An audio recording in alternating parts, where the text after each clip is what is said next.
Hey, this is Chuck Alkazian, and you're listening to the fabulous Rock at Night. Yeah.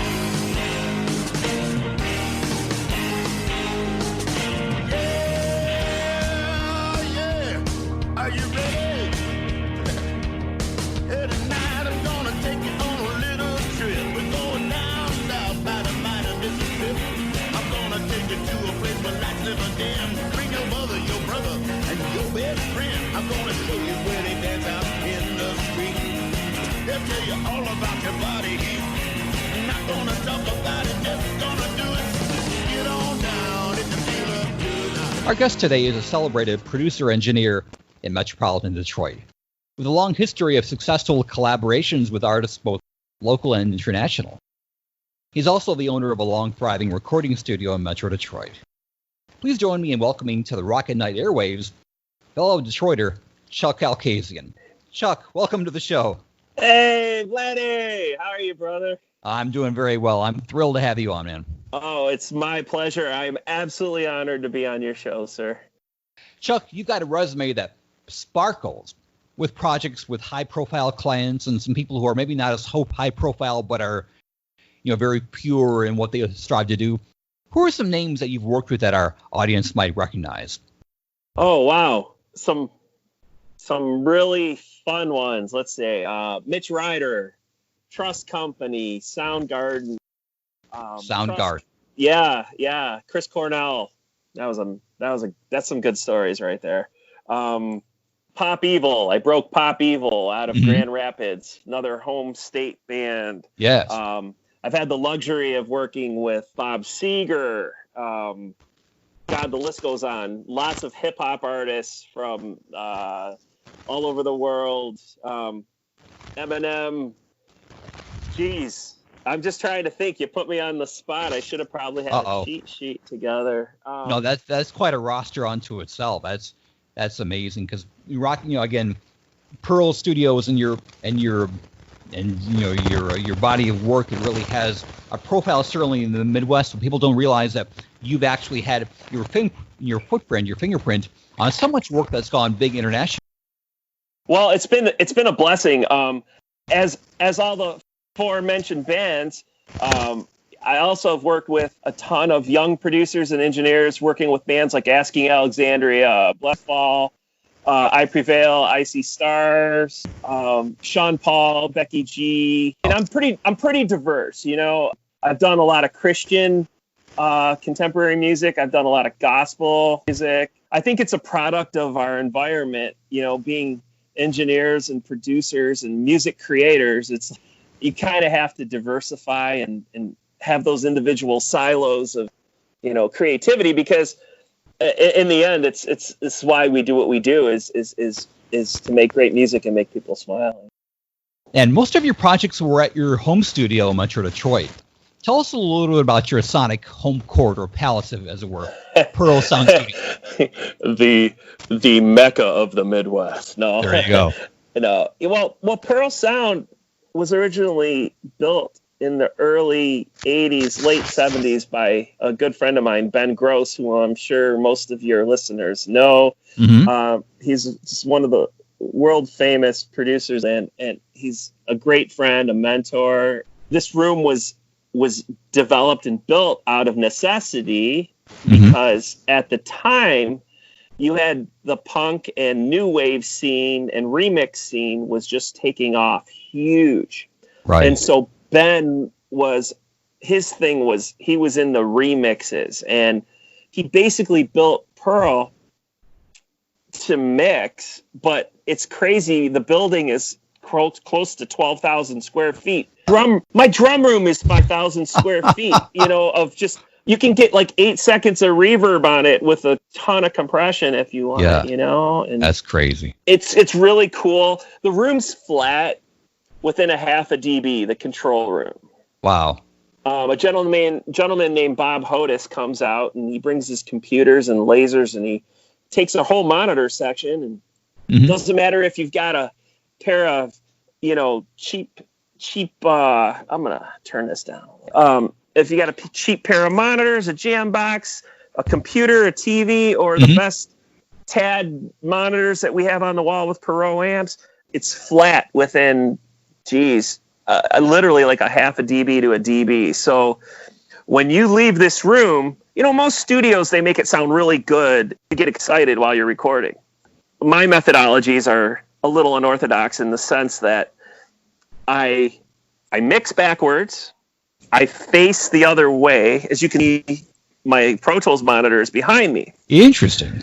And I tend to listen like a fan when I'm working. So if I don't like it and I don't want to repeat it, hear something cool, I'm not happy with it. I don't fixate on like one little thing at the monitor, and Phil Spector used to do that, interestingly. He used to actually verify his mixes by playing it through like an AM radio. And at the end, if it didn't sound good through something that a kid's going to listen to in his car or walking down the street, he thought, it's not going to sell. Sounds like you got the same approach there. And I think I did it subconsciously. A lot of my friends have real expensive monitors, barefoot monitors, not knocking any of the monitors. I mean, I have all that stuff too. It's like, as the headroom and the fidelity of all these DAWs gets better and better and better and better and better, right. Our recording medium has such headroom and clarity. It's like, you almost have to be careful that you don't over clarify things. Sure. Yeah. You know what Too I'm saying? Too clinical. Yeah, it becomes clinical. Yeah. So, but I digress. I apologize. No, when you leave this room, you're not excited for the most part, because you your mix sounds really good because it's flat, but there's no attenuation of highs or lows or mids. So that excitement factor doesn't really come into play until you get out to the car, or you take it home and you start listening to it on something you're familiar with. Then you're like, holy crap, this is like, he wasn't lying to me when he told me it was going to jump out of the speakers. It's interesting. It really is. And that's my hardest challenge, I think, nowadays is, I so respect and love young generations for, I guess, lack of a better term. Last few interviews I've done I've been calling them the laptop generation, where they don't know how to cut tape. They don't really necessarily understand signal flow or the art of recording. Sure, the workflow of it, right. The workflow, which is an art within itself, let alone great song writing.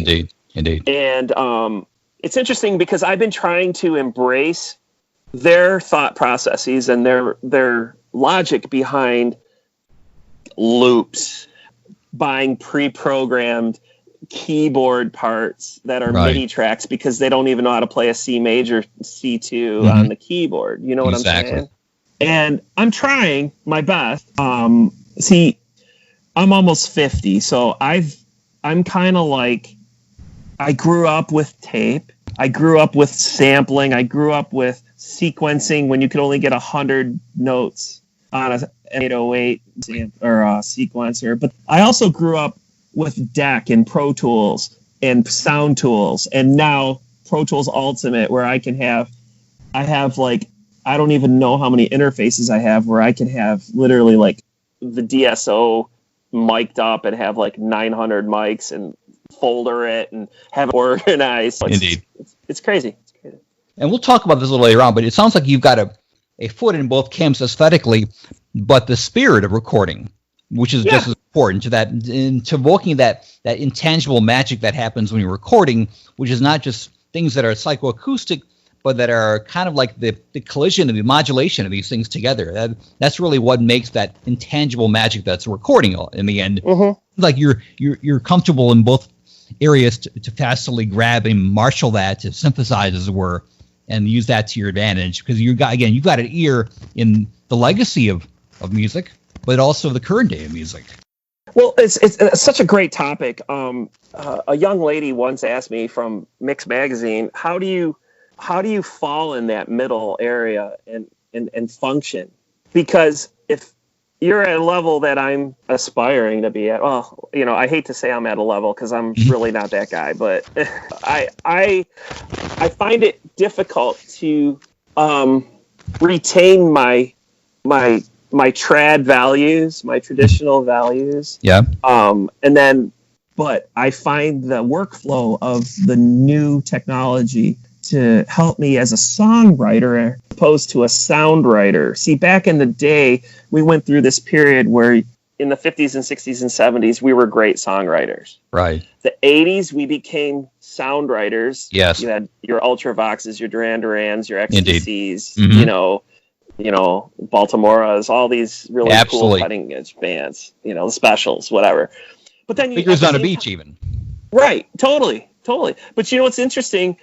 But you still had your Romantics, you still had your Knacks, you still had your Steve Millers, you still had Bob Segers. So there was this juxtaposition where it wasn't confusing. It was just really interesting, and you could fall one way or the other. Mm-hmm. And everyone's had great successes with both. So it's really It's really, you know, you can't really quantify what's right or what's wrong. You know, you just have to blur into it. So it is, and those boundary, when you don't have that rigid kind of boundary, but you can be a bit more fluid or protean, you can be successful in summoning different influences. And that's really, I think you could argue that the music that's come from Detroit historically has been able to channel all those and really to show some of those things. So it's not purely like garage rock, or it's not purely like, you know, just techno by itself. You have because people are talking, and we have that kind of culture there in that community. You actually have that kind of hybridization, that kind of collaboration there. I think what that word you just touched on, hybridization, like, I mean, I've mixed so many amazing techno records. I've worked with Tony Sharrock. I've worked with Derek May. Really? You know, Kevin Saunderson. Yes. I mean, techno was invented in Detroit. Okay. But then I have the luxury of working with producing Mike Skill from the Romantics right now. Indeed. Which is like, and he's turning me on to the Punks and all these really like cool post riot bands. Right. And then here's this little kid who grew up me listening to Kiss, going to the Michigan Palace dressed like Peter Criss, you know, sticking my tongue out because I think it's so there's this really cool thing. And with Motown, see, I think people in Detroit, we're more together. Everyone calls it the city of crabs. You know, everyone gets like trying to one up each other and stuff. Right. I don't really see it that way. I embrace the musically cultured, shall we say? Like there's some sort of cultural indifference all the time. It regardless of our political situations and things of that nature. Indeed.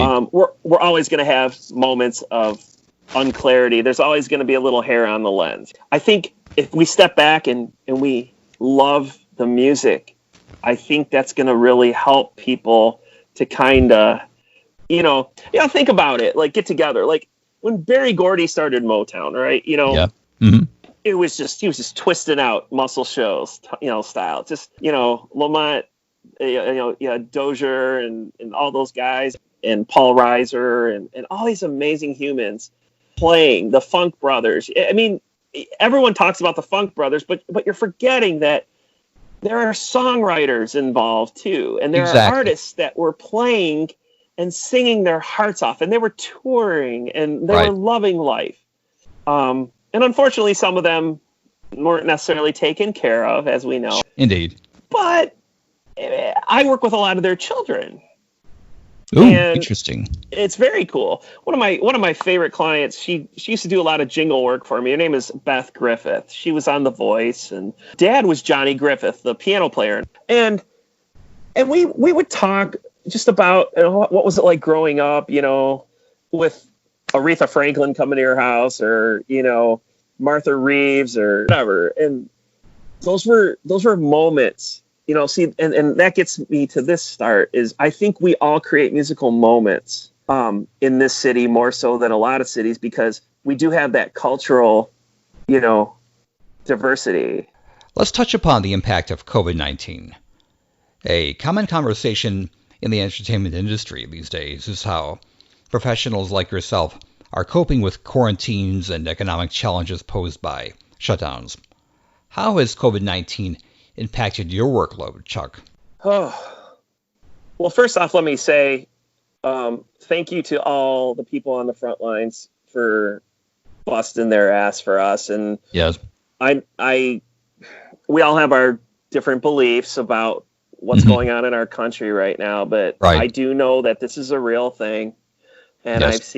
I've had some friends pass away from it. And I just want to thank everyone who's risking their lives. And I don't know about you, but there's a lot of doctors who are really tired of wearing a mask for the last 5 months. Indeed.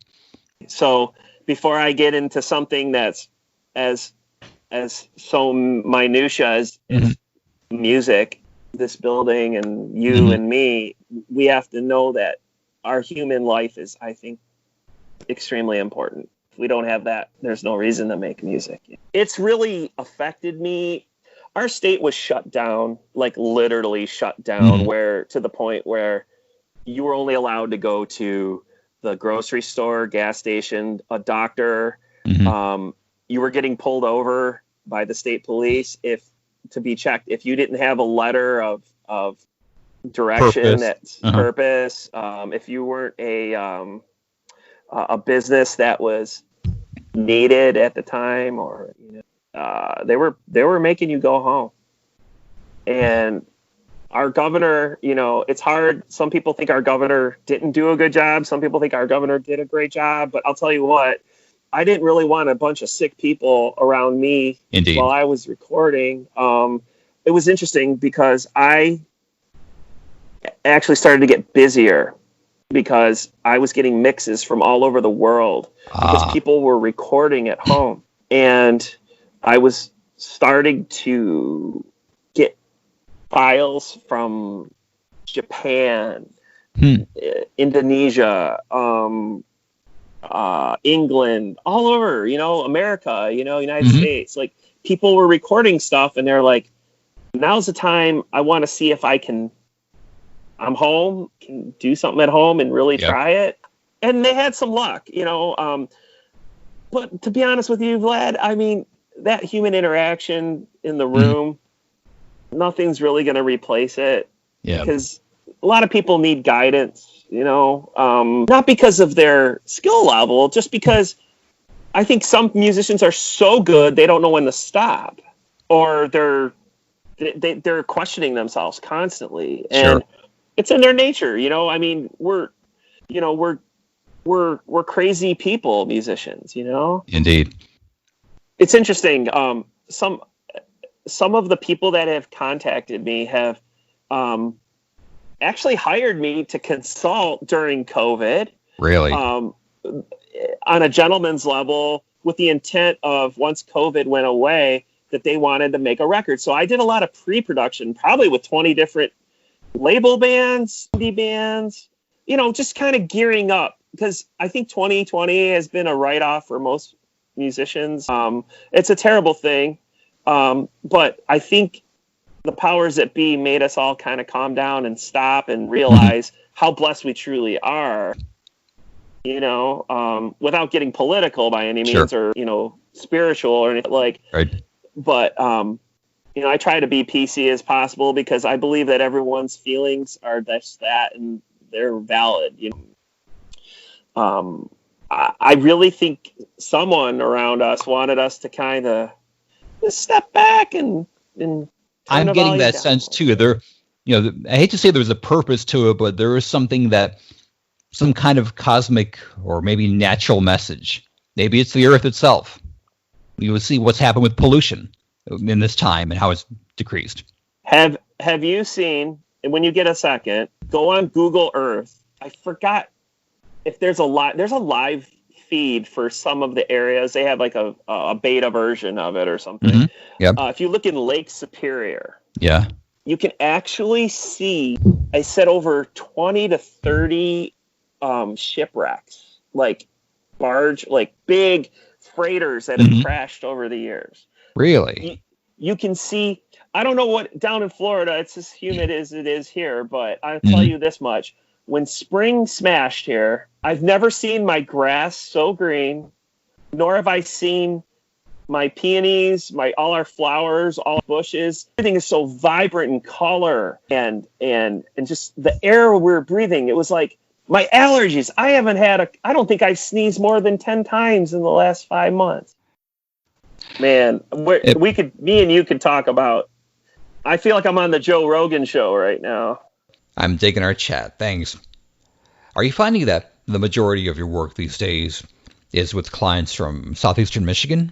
Or is it really international and all over? And what styles of music are you seeing with your clientele?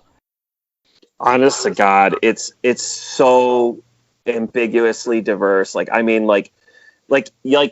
yesterday I mixed, on Sunday I had a client, I mixed a single for a Netflix movie that was a gospel song. And then like today I'm mixing like Swedish death metal. I mean, it's really, it's really kind of funny because I can chameleon into the moment. And I think that's a sign of a good mixer, producer, engineer, musician. Right. Don't forget, indeed.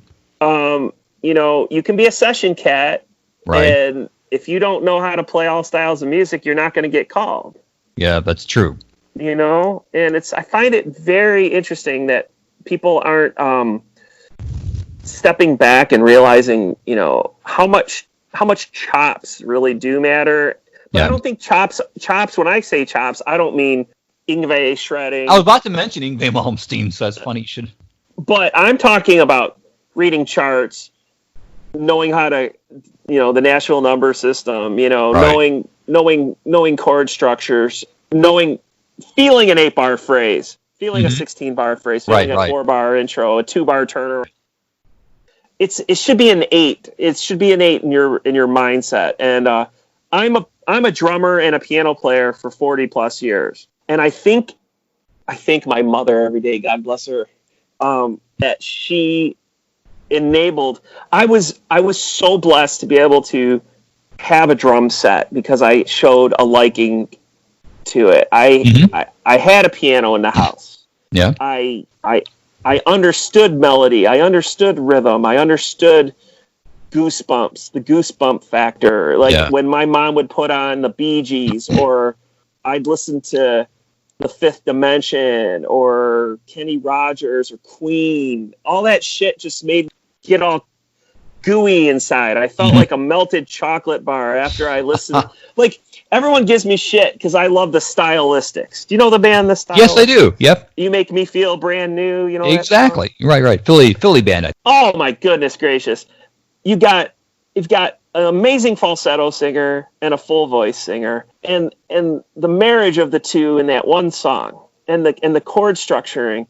That, as a kid, I remember my mom going shopping at Sears or Hudson's or, you know, whatever back in the day, and running around hiding underneath the racks of clothes and hearing the music in the background and hearing those songs, and it just made me stop in my tracks and go, what the hell is this? Like, what? Wait, I want this. I don't care about my Tonka trucks right now. I want to feel that magic that I'm feeling, man. So it struck you at a very visceral, elemental level, then. Oh, by all means. I certainly found my childhood vacillating on things that I had no idea what the hell I was even hearing.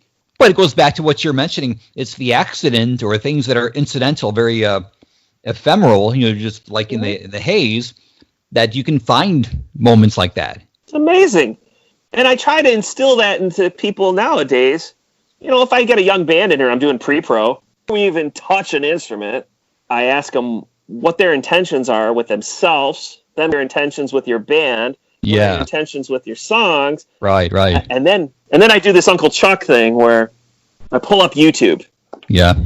And I start from the Andrews Sisters all the way through Phil, all the way to Sir George, all the way to, you know, the stuff we grew up with, you know. And it's funny, I played, who was it, Missing Persons at the US Festival doing Destination Unknown with Warren Cucurello, with Dale Bosio, Terry Bosio. Yes.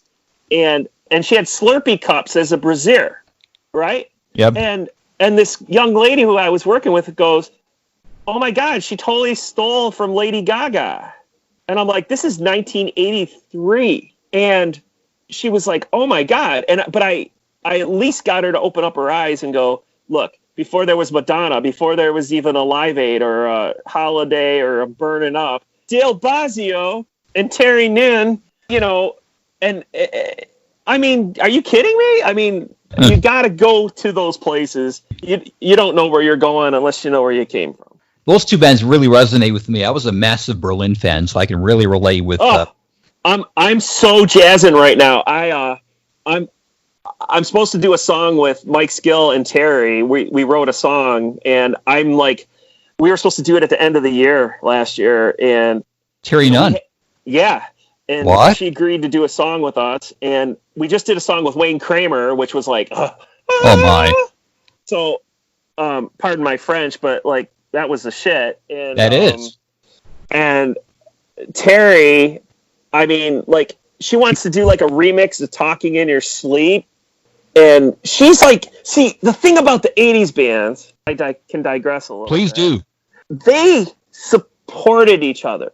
Mm-hmm. Mentally, they were Mike Skill's married to Cheryl Hanglin, who was in the Tubes. Pray Prince. Right. Indeed. Exactly. Okay, cool. Yep. Well, there's more songs than that, but that's the one that probably everyone knows. So Right. They all held each other up on a pedestal, Mm-hmm. and there's a lack of that now. Yeah. Instagram holds up artists. You've got DJs that are more popular than the artists themselves on Instagram. Are you kidding me? Are you serious? No, it's it's a sore point with me. Sore point with me. And I'm going to tell you something. And unfortunately, it's the big business that has created that. You don't have disc jockeys anymore that will take a chance on Rush and spin it. What's her name? That young lady. I forgot her name. This really, really sweet lady. I think she may have passed away. I was watching the Rush documentary, and everyone was scared to play them because they were super prog time. And she started spinning like, I think like with John Rutsey, like Finding My Way or something, like and they just took off. They started touring with Humble Pie, Black Oak, and Kiss, and Brampton, and none of that's happening anymore. All these really cool stories. I was blessed to do the last Ivan Krall record. No. Yes. As he's just passed away last. So Ivan and I became very close, and his wife Cynthia. Mm-hmm. They live in Ann Arbor area in Michigan and in Prague in Czechoslovakia. Right. And we had the #1 record in Prague in Czechoslovakia for like 6 months. Wow. And I have to say that's like almost like my greatest claim to fame, because this man told me stories about David Bowie and Jim, Iggy, and Patti Smith. Wow. And CBGBs and all of the love. And this is before Studio 54. This is before. And the stories he told me were so mind-blowing. Like, how they used to write. Like, he used to live with David Bowie during like Hunky Dory and Spiders and the whole shindig, right? Wow. Space Oddity. Ivan Krall. Wow. Like, can you imagine like hanging out with Bowie and like it's like nothing. It's like no one's business. Like, it's just like writing, going out, having a pop, whatever. And another connection I had to David Bowie with that was I just did a remix for Ava Cherry, who sang Young Americans with Luther and Golden Years. And what a blessing. Just like, I've worked with so many great young, like Warped Tour-esque bands, so many bands that are like, I guess, prominent now in the modern rock scene. Right. And I truly enjoy those moments, man. But to hear the stories of like how David Bowie was almost freaked out to call Nile Rodgers because he didn't want his music to change. But Ivan was telling me that he wanted that funk element to his music because he felt like the European thing that was happening in the early 80s wasn't his shtick. Sure. You know, like the big countries and yeah. So what's he do? He's like, I like this Studio 54 shit. This is cool, man. And he's like, I want this. I want to move. And no one's watching me, but I'm bouncing my up and down like a funkmeister. That's where it started. And then here we go. Let's dance. Okay, Niall. Oh, I'm gonna bring this kid in. His name's Stevie Ray Vaughan. He's gonna shred guitar on your solos on your record. David Bowie's like, what the hell's a Stevie Ray Vaughan? And then Ivan says he walks in the control room after he hears the solo. Bob Clearmountain throws the faders up, and David Bowie starts crying. He's like, this is what I've always envisioned in my head. Who the hell says that? Where are you gonna hear those stories? And I miss him dearly, man. Ivan was such a kind soul. If you ever go on my Facebook page or on my Instagram, just Chuck Alkazian, you'll see pictures of me and Ivan. And he's such a hugger. He always called me Bubba. He'd come in the studio and he'd bring me, he's very organic. He had a garden. He had a rabbit. He had a pet rabbit he'd bring with him. And he was always so kind. He'd be like, Vlad, I swear to God, he would just be like, Bubba, what are we going to work on today? What are we going to work? Like, should we do vocals or some guitars? And I'd be like, let's just record a song. And he'd be like, yeah, but it's no fun. I want to do some specific. And that's just like, I mean, I can't ask for any more. Like if I never made another record again and I started programming Linux as a career or something stupid, I'm just saying, I'd be cool. I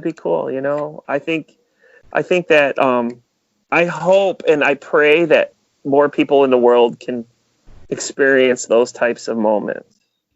Yeah, you've been blessed with that experience with such a spectral circle of people, and you've had impeccable timing. To some degree, it sounds like you're kind of like Zelig, like Woody Allen's Zelig. Perfect. You hit the nail right on the head, man. You couldn't have hit it harder. I'm blessed. Yeah. Like sometimes I wake up and I go, okay, I'm going to work in flip-flops, shorts, and a t-shirt. Yeah. But I'm going to change millions of lives indirectly. Indeed. With the help of the artists I'm working with the help of beautiful people like yourself who spread the word, who enjoy music so much that it's in your blood to want to do what you do. Yep. Like you said, you're a gearhead. You're into the whole recording thing and all that. And to me, that is a gift. And so many, I guess, normal people who don't listen to the technical side of music and just enjoy music, we're the stuntmen of the music industry. There you go. Behind the scenes. What about lower profile client collaborations that perhaps didn't see the charts but left you and the artist satisfied? Any memories of those that come to mind? It's funny. God, that's a really good question, man. That's heavy. Like, you might not think it's really heavy, but to think about it is heavy. The common thread amongst young artists that I work with, yeah, if they're gonna be successful, yeah, is they stick with me. They keep the relationship for the knowledge, yeah, the brotherhood, the caring, the loving. Yeah. It's a lonely world out there alone as it is. Yes, it is. But add music to it, it's like, shit, I need someone to help guide me, hold my hand.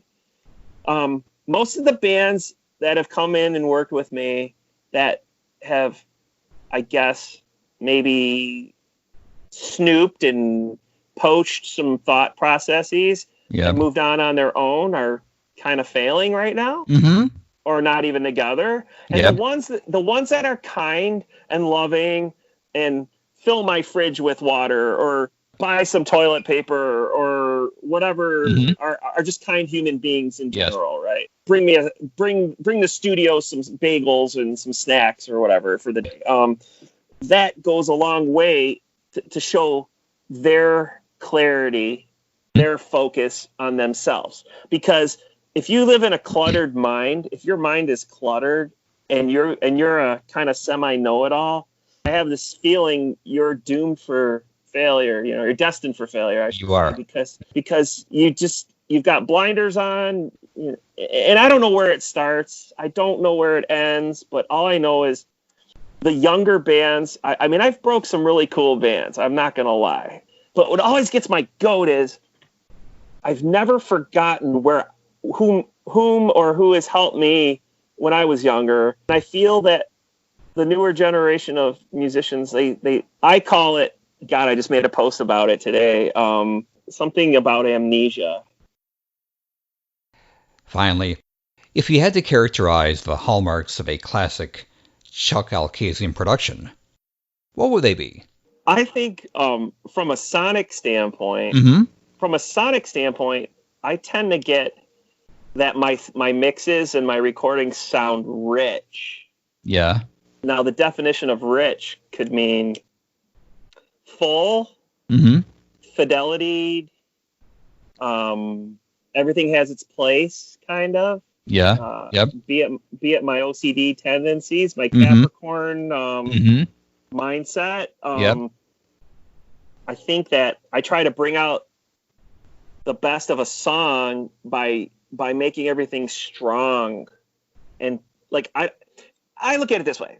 There's a lot of people who will think like, I'm going to answer your question in a minute. Take your time. I'm kind of answering it in a roundabout way. I'm a guy who's like, if a guitar part really doesn't belong in a song, I just yank it. But if it's doing something to make me rewind the song, and listen to it again, I'm all about it. You know, like I'm going to bring it out as best as I can. Got it.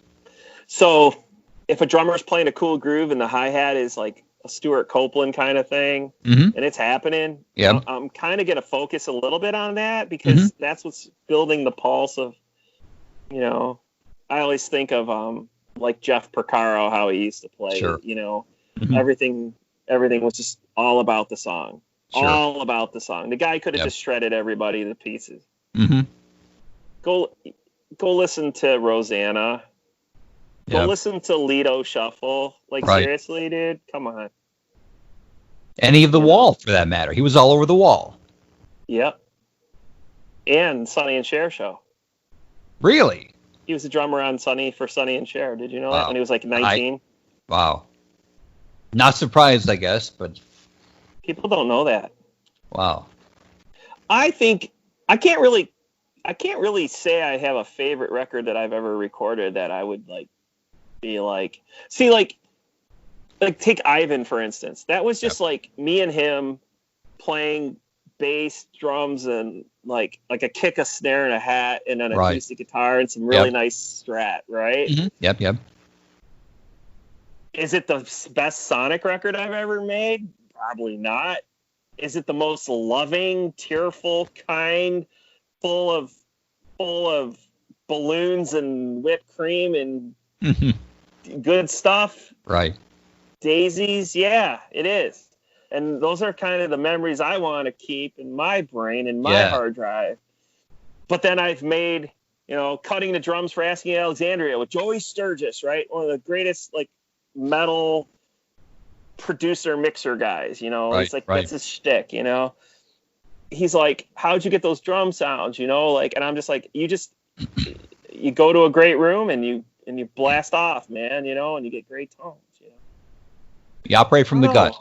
It's from the gut, yeah. I don't know. And then when I play drums, I like to think that I'm thinking about the song too, you know, as a producer and the piano. You know, I'm by no means Liberace, but you know, I can play what's right for the song, I think. And that's what I try to instill in all my clients. Sure. You know, I don't think all the records I made are like sonically like the best. I mean, I don't think they were ever intended to be. I think Butch Vig would say the same thing to you about Nevermind. I don't think, you know, or Bob Rock would say you know, the Black Album, it didn't really matter. The Black Album was going to be the Black Album. Indeed. You know what I'm saying? No, very much. There was an emotional impact that you realized, and that's your meter in the end. It's not what your, you know, the bits that you're moving or the electrical impulse is. What's that impact right here?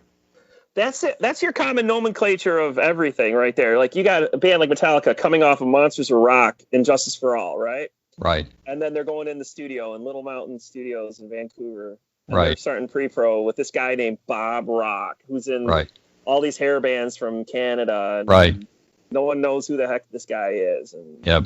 Unless you're like me or a producer or engineer. And he's telling Lars what to play, and Lars is looking at him like, well, you son of a bitch, like, I know how to play drums. But he wasn't telling him what to play because Lars didn't know how to play drums. He was telling him because he felt it was time for a band that had such a great loyal grassroots metal following to step it up into the commercial realm, to not only make other people realize that, hey man, Nothing Else Matters is a really cool tune, you know, or Wherever I May Roam, or, you know, Sandman or whatever. It's like, he saw, and that's what a great producer does. He saw that it was time for Kurt to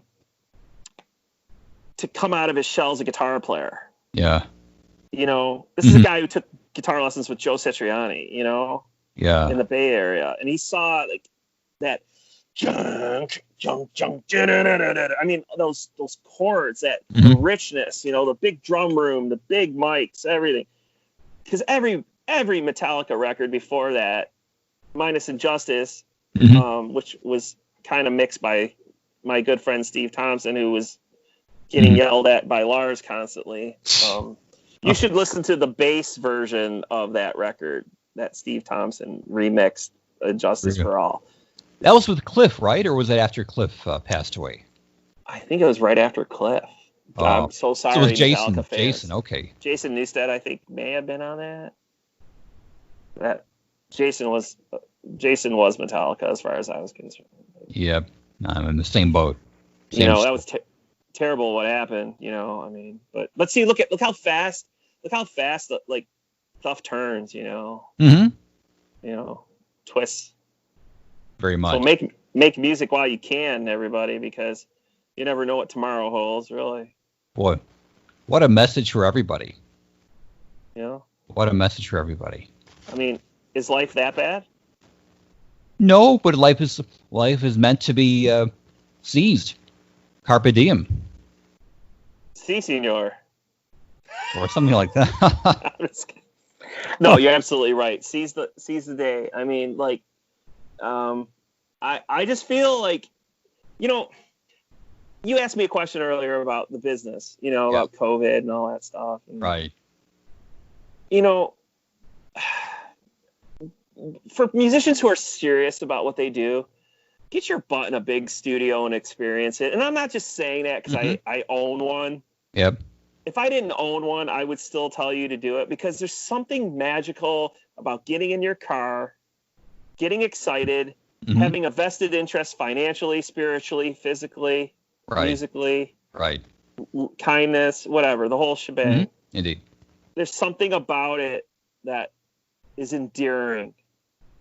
Yeah. It's endearing. It's just you'll never experience what you'll never find yourself if you don't like let someone help you find yourself musically. I'm a firm believer. Like, why did the Beatles use George Martin if they were so good? Right? He was their channel to a bigger soundscape, to a bigger spiritual scape. I mean, would the Beatles have been the Beatles without George Martin? I don't know. It's debatable whether they would have evolved the same way. I think he gave them. I mean, they were certainly astute songwriters, in my opinion, but there was something that they didn't. That I think on their own they might not have transcended or made those quantum leaps every 2 albums after, like starting with Rubber Soul. Rubber Soul, yeah, totally. So I mean, I guess the point I'm making is Mhm. like I love the Beatles. Okay, Yep. I love Wings. I love anything, anything from that era, and I just find it very, very. I almost think producers are spiritual guiders. you're a shaman in this cathedral in which you're conjuring Yes, mysteries that eventually not are just to the ear but to the heart. to the heart. Are you a YouTube fan? Yes, Like- very much so. Okay, so do you like? I get it. Like, do you like? You ever watch like Midnight Special and stuff Oh, like very that? much so. The Burt Sugarman things and all the from the early 70s, all the time. You enjoy that nostalgia, right? Very much so, deeply. And that's kind of like what I'm kind of saying on some level. I'm trying to get younger musicians now to find their nostalgia. And unfortunately, I'm sorry, the early 2000s didn't create a lot of nostalgia for you, but listen to your parents and your grandparents now, have some respect for the art. Don't just walk into Picasso's house and say, "Hey, Pablo, I'm taking this picture off the wall and I'm putting it in my kitchen. Do you mind? Like it? I'll pay you later." No, Doesn't work that way, and it's crazy. I watch Rick Beato a lot, Mhm. and he's so informative. And some people give him shit because he speaks the obvious. Mhm. But if he doesn't speak the obvious, no one's going to speak about it. Exactly. It Exactly. goes unsaid. Yeah, he's Yeah. demystifying, but he's also celebrating that mystery. Of course, out of sheer love for music. Definitely. God forbid that we actually love something and we treat it with respect and kindness, Mhm. and we have a soul. Yeah. And I really got to tell you, this conversation was really about a lot of things for me today, and I appreciate you letting me be some sort of sounding board, because I Of think course. I needed it. Chuck Alkazian, producer and Motor City Sonic Wizard. Check out his recent collaboration with Mike Skill on his tremendous solo single, My Bad Pretty. Chuck, it's been a pleasure and thank you for joining us. Best wishes and health to you and everyone in the Detroit music community. And I thank you, and everyone out there, if you're listening to me, please be safe during COVID and just take care of your little piece of your world and just be cool. Yeah. I think we'll all come out winners in the end if we just kind of keep our heads on straight. You're listening to Rock at Night. The introductory song, Get On Down, is from blues artist Billy Bass Alford. Look for his music at ReverbNation.com.